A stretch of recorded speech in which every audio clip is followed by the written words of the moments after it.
Good evening once again from the First Alert Weather Center. I'm meteorologist Jared Silverman. Cool but not too cold for your Sunday night. 60 degrees right now.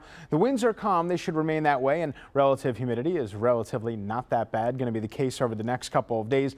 But what about getting something in the rain gauge? It has been too long. 78 degrees, again, well above where we should be. Now this time of year, here's our typical high temperature. Should be in the upper 60s. Our typical low should be in the 40s. So we're going to be a far cry from both of those numbers. But with a series of cold fronts passing on through over the next couple of days, it looks like that's going to change towards the tail end of the 7-day forecast. All right, back to school, back to work tomorrow. Partly cloudy skies, basically a carbon copy of what we had today. The only little difference is we might get a touch of fog towards daybreak tomorrow. Temperature-wise, not going to be that bad, in the mid-50s to start things out. All right, well, during the summertime, we were talking about the El Nino weather pattern, when the trade winds take all the warm sea surface temperatures and then spew them all over the country, and that actually helped to account for the very, very potent hurricane season that we had. But now we've kind of shifted gears. We're not really in an El Nino. Now it's kind of the opposite pattern with a La Nina pattern with cooler sea surface temperatures. So what that means, of course, is different things for different parts of the country. But we have already seen this manifest over the past month,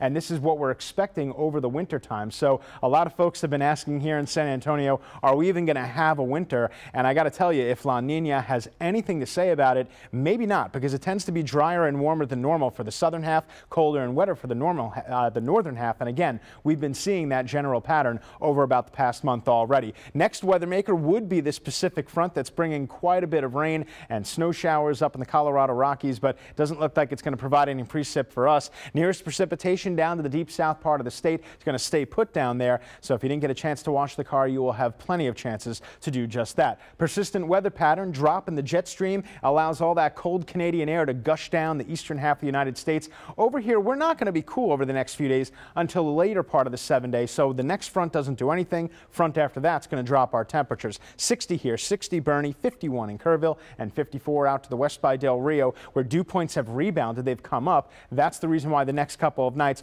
aren't going to be quite as cold as they've been. Will be a bit milder for tomorrow morning. Upper high is still going to wrap all the active weather around us. I mentioned we're going to get a couple of cold fronts. So the first of the two, that comes in Tuesday, goes through without incident. We're barely even going to know it happens. And then the next cold front later in the week, that's going to give us a substantial drop in temperatures, but still no sight of rain in the next 7 days. Lows for tonight, not so low. We're talking mid-50s, and then highs for tomorrow, just about where they were today. Maybe not quite as warm, but mid to upper 70s. For tonight, 55 in the city with few clouds and maybe a touch of fog towards daybreak tomorrow. Tomorrow looking like another nice one. Will become mostly sunny, a pair of 7s for your high temperature.